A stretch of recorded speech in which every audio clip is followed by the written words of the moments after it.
Don't get cocky, you old hag. With those words, my son-in-law, Michael, shoved me aside. Ouch! The moment I fell to the floor, pain shot through my leg. As I lay there unable to stand, Michael looked down at me. What are you thinking, acting all high and mighty, when you can hardly even walk? Do you realize who's providing you with this comfortable life in such a big house? You're penniless and useless since your husband passed away. And now you have the audacity to intrude into my family's life. Remember, you are staying at our house now. Know your place. Do not defy me, or I will send you off to a care facility right away. Leaving those words behind, my son-in-law Michael returned to his room. Have I ruined my daughter's family? I would have been better off alone. I should not have come here. My name is Nancy. I lost my husband 2 years ago and have been living alone in this house filled with memories of him. I've always had a bad leg and depended on my husband's help for my day-to-day activities. Whenever I had pain or numbness in my leg, my husband was always there to support me. I admired my kind and considerate husband. However, an unexpected accident took his life, leaving me all alone. The unexpected event left me deeply depressed, and I found myself crying all day, every day. But it was my only daughter, Rachel, who saved me. Mom, if you keep crying, it will make Dad sad in heaven. He will always watch over us and protect us. Rachel. Let's be strong together, Mom. I will support you from now on. So please don't cry anymore. Smile. Rachel has always been a strong and dependable daughter who encourages me positively at all times. She must have inherited her father's strength. Thank you, Rachel. You're right, I can't keep wallowing in sorrow. It would worry your dad too much. That's right, Mom. If you keep crying, Dad might worry so much that he can't even find his way to heaven. We shared a small laugh and decided to move forward together. 5 years have passed since my husband passed away. Rachel, who was in high school at that time, has become a respected working professional and got married 2 years ago. After their marriage, the couple built their own house and Rachel moved out of our family home, which is about an hour's drive away. Back then, she had repeatedly persuaded me to live with them, but I firmly refused. It was because I didn't want to interfere with the newlyweds, and also because I didn't want to leave this house where I had spent so many years with my husband. Although I'm touched by the offer, I intend to continue living here with your father's memories. But what if something happens, Mom? There won't be anyone to help you. Dad may be watching over you, but he can't help you anymore. I understand, Rachel. But it's okay. You should live your own life with your husband, not worrying about taking care of me. Focus on your new family. Although Rachel looked a bit worried, she reluctantly agreed when I insisted. In truth, living alone had its difficulties, but I didn't want to burden my daughter, so I managed to get by. The season had turned to winter. When it got cold, my legs would start to give me trouble. The cold exacerbates the pain and numbness, so I tried to keep as warm as possible. But compared to the warmer seasons, it was much harder to go about my daily life. The winter was particularly harsh that year, so I decided to ask the hospital to increase my medication. Of course, I didn't say a word about this to my daughter and her husband. I didn't want to cause them unnecessary worry or be a burden to them. But my condition was deteriorating. There were times when even standing was difficult, let alone walking. I managed to cope with the pain and go on with my life, but eventually, my daughter Rachel noticed something was wrong. It happened on Christmas Eve when Rachel came to bring me presents. The doorbell rang, and as I tried to get up to welcome her, I couldn't stand. Rachel must have been worried when I didn't answer the door after several rings, so she unlocked the door and walked in. Mom, are you okay? Sorry, I'm just not feeling too well today. I tried to put on a brave face and smile, but Rachel saw through me. Mom, you don't have to push yourself. Please, come stay with us. I can't bear to see you suffer like this. It's okay. I just couldn't move for a moment, but I'll be fine once I take my medicine. No matter how stubborn I was, Rachel insisted. I knew something was wrong the moment I walked in. You, who always keeps everything neat and tidy, have left things lying around, which is unlike you. You're so unwell that even tidying up must be a struggle, right? Also, your medication has increased. It's on the table, but there's a lot more than last time. Rachel was right about everything, and I was left speechless. Please, even if it's only until you're feeling better, come stay with us. When you're back on your feet, you can return to this house. Dad would want the same." With that, Rachel embraced me. I hadn't realized how strong my daughter had become. Rachel was no longer the child I thought her to be. She had become a responsible adult. "Rachel, I'm sorry. I'm truly sorry." We're family. Even though I've moved out after getting married, you and Dad are still my precious family. Her warm words touched my heart. I nearly cried, but I held back my tears and smiled, saying thank you. I agreed to live with them for a while. I packed up some of my things and Rachel drove me to her and her husband's house. Their house was newly built and very beautiful since it was still quite new. The design of the house, with fewer stairs and steps, made me feel as if it was built with my comfort in mind. "Mom, this is your room." Rachel led me to a corner room on the first floor. The room was filled with warm sunlight, and there was a photo of my husband, me, and Rachel. I'm sure this room was prepared by Rachel for me. "The kitchen is this side, and the bathroom is over there. If you need anything, just let me know." "Thank you, Rachel." "Where's Michael?" Since we arrived, Rachel had been showing me around, but her husband Michael was nowhere to be seen. "He should be in his room. Don't worry about it, Mom." "But I should say hello. After all, I'm going to be a burden on him." Rachel's face clouded over a bit. "The truth is, Michael has hardly been leaving his room. I haven't seen him for quite some time now. But he knows about you moving in, so don't worry." "What do you mean he doesn't come out of his room?" Cutting off my question, Rachel exclaimed, "I'm going to make dinner. It's Christmas Eve today, so I'm going to give it my all," and off she went to the kitchen. This was the first time she had ever said something like that. After all, I hadn't met her husband, Michael, since the day they came to tell me about their marriage. There was no formal meeting with Michael's family, and no wedding ceremony. According to Rachel, Michael's parents are too busy for a formal meeting. We decided together that we didn't need a wedding. As for me, I would have liked to meet his parents if possible, and even a modest wedding ceremony would have been nice. But whenever I brought it up, she would brush me off, saying, maybe when things settle down. So I had stopped bringing up the topic. That night, Rachel served up a homemade meal. Roast chicken, salads, pizzas, and other extravagant dishes that I wouldn't normally make myself filled the table. Michael was not there, as expected, but I did not mention it and took a seat. "This looks delicious. When did you become such a good cook?" "I've been studying a lot. Just taste it." She deftly served the dishes onto my plate, and I took a bite of salad with Rachel's homemade dressing. "It's delicious. Really? I'm so glad. Eat up." She seemed so pleased that she kept piling food on my plate. We ate our fill and talked late into the night. It had been a while since I had a meal and a chat like this with Rachel, and it was really enjoyable. "Oh, it's already 10 p.m. I have work tomorrow, so I'm going to clean up quickly. You rest, Mom."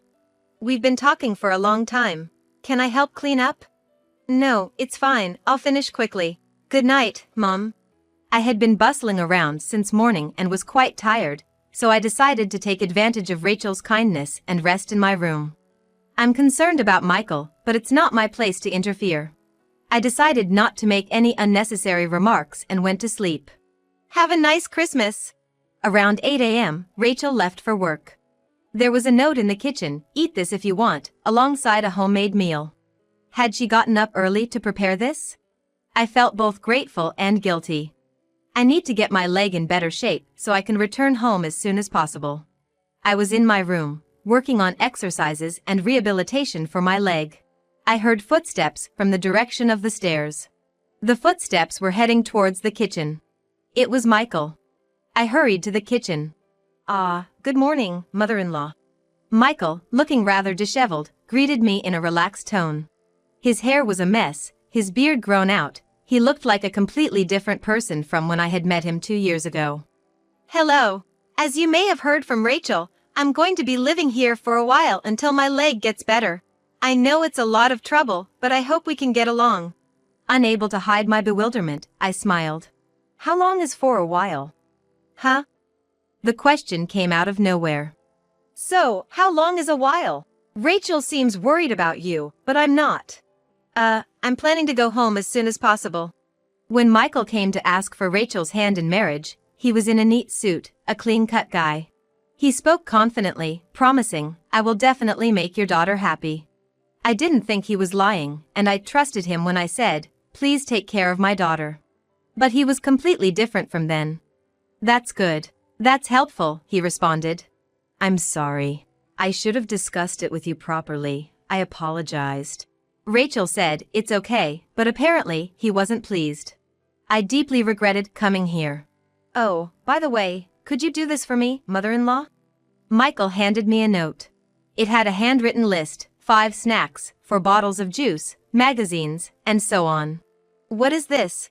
It's a shopping list for this morning. The closest supermarket is open from 8 in the morning, so it should be open now. He was fiddling with his phone without even glancing at me. He then continued. Rachel is out working every day, so could you please help out in her stead, mother-in-law? You're not planning on just freeloading here, are you? He said with a grin, "Just leave the stuff you buy somewhere around here," and then he went upstairs. I never expected him to be this kind of person. I was shocked and worried about Rachel. Has she been tolerating this all this time? Since she's such a kind girl, she might not have wanted to burden me with the details. It was another cold day outside. The forecast had said it might snow, so we could have a white Christmas. I dressed as warmly as possible and headed outside with the note. Rachel would go to work almost every day, and often she came back late. The only time she could rest properly was on Sundays, when she would do housework and go shopping. Michael was always cooped up in his room, leaving Rachel to take care of the house. However, on days when Rachel wasn't there, I was sent out to do the shopping and other errands by Michael. The biting cold made my legs hurt and it was hard to walk. I couldn't tell Rachel. She had enough on her plate, and I didn't want to add to her worries. This lifestyle continued for about a month. One day, I returned from my usual shopping trip to find an unfamiliar pair of women's heels at the front door. I had a bad feeling. I left my shopping bags where they were and struggled up the stairs, holding onto the handrail. I finally made it to Michael's room and cautiously approached the door. Inside, there were 2 people. I heard Michael's voice, and a woman's voice I'd never heard before. They were talking with great joy, and there were moments when the woman laughed loudly. This was an shocking truth. I can't believe it. My son-in-law is having an affair, and even bringing her into our home while my daughter is out working. It's absolutely unforgivable. I must never forgive this man. Something taut within me snapped. Before I knew it, I had thrown open the door to Michael's room, my voice raised. What are you 2 doing? Sure enough, there were 2 people in the room. An unknown woman looked at me with a dumbfounded expression. Michael clicked his tongue, stood up, and walked toward me. Michael, what's going on? Are you doing this all the time? Shut up. You just barged into my room to lecture me? Just answer me, I can't stand this. My anger was not subsiding. I glared at him fiercely. What's that look for? Don't what me? Explain properly. In that moment, he shoved my shoulder hard. I told you to shut up, old hag, get into a care facility. Don't you dare dictate to me. I fell onto the floor. A strong pain shot through me, and I could not even stand up. Don't you act so high and mighty when you can't even walk properly. Who do you think lets you live in such a big house? You're living in our house, remember your place. Don't interfere with me again. He forcibly pushed me out of the room and the door slammed shut with a loud noise. Rachel, I'm sorry. I may have ruined your happiness. But I can't leave you here. I made up my mind.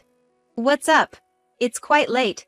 I have something to talk about. I'm sorry to bother you when you have work tomorrow. Rachel came home around 9 p.m. that night. Usually, we would just exchange words like good night, have a good rest, but today, I had her come to my room. And I told her everything that happened today. It was hard for me to tell the story, but it must have been even harder for Rachel herself. Rachel listened to my story in silence. I see. Thanks for telling me. Rachel. Having heard everything, Rachel managed a sorrowful smile and said nothing.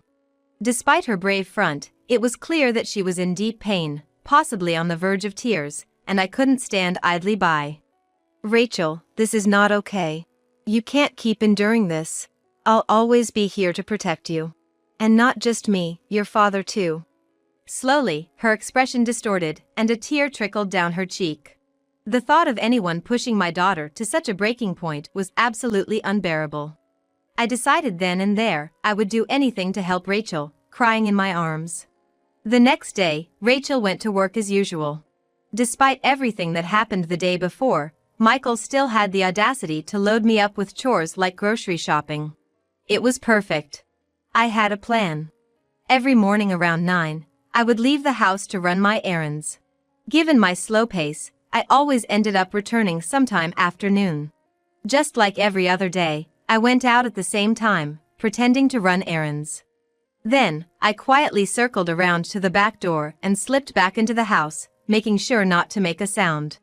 I discreetly set up my smartphone camera where it had a clear view of the front door, remote in hand to control the additional camera I had received from Rachel. And then, I waited. About an hour later, the doorbell rang. I hear the sound of footsteps descending the stairs.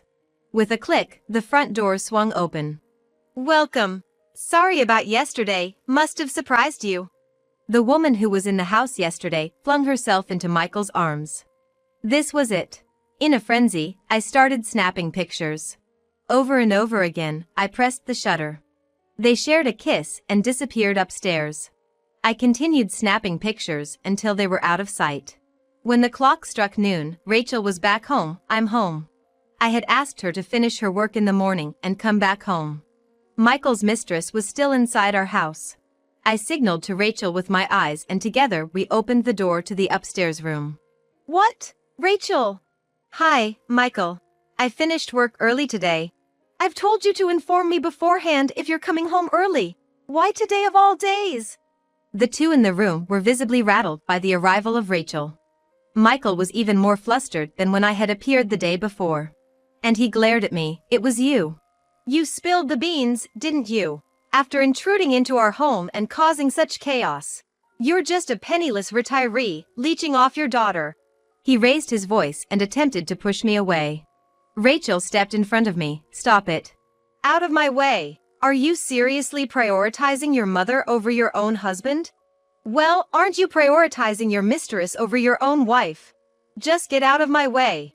I want your mother out of our house now. Our house. He still seemed to think the house was his. I never told you, but the owner of this house is my mom. What? This land and house, they belong to my mom. She's the one paying all the taxes and expenses. But if you knew that, your pride would be hurt, wouldn't it? Besides, I saw no need to tell you, since you're always cooped up at home without a stable job. Indeed, as Rachel pointed out, I owned all of the land in this area. My late husband had originally owned it, but I had inherited it. And as a wedding gift, I had given the house to my daughter. At the time, I thought they were still young and might struggle financially, so I arranged for all the taxes and expenses to be paid from my account. But not only do you just stay cooped up at home, you're also bringing women I don't even know here. No, Rachel, wait! Against Michael's too late attempt at an excuse, Rachel declared a divorce. She even added she already hired a lawyer. So, I'll need you to leave by tomorrow. This is an eviction notice from the homeowner. Michael was speechless, and the mistress scurried off. What are you talking about, asking me to leave by tomorrow? Hey, Rachel, let's talk. If we talk, I'm sure you'll understand. You better listen to what the homeowner is saying. Michael just crumpled right there, at a loss for words. In the end, the couple divorced. Abandoned by his mistress, disowned by his own parents, he had no one to turn to and reportedly took up live-in work somewhere. We sold the house where the couple had lived and returned to my old house. Now the two of us live together. Hey Mom, do you think Dad would be mad at me? Why would your dad be mad at you? For having poor judgment in men. If that's the case, I'm equally guilty. If your dad were here, he might not have approved of your marriage. That might be true. While making these jokes, we're spending peaceful days. One day, when Rachel leaves this house again, I am working harder at the physical therapy, so as not to cause Rachel any extra worries. I pray that happiness will come to Rachel. I pray that my legs will get better. I said a prayer to my husband in heaven. I felt as if the sky had shone a little.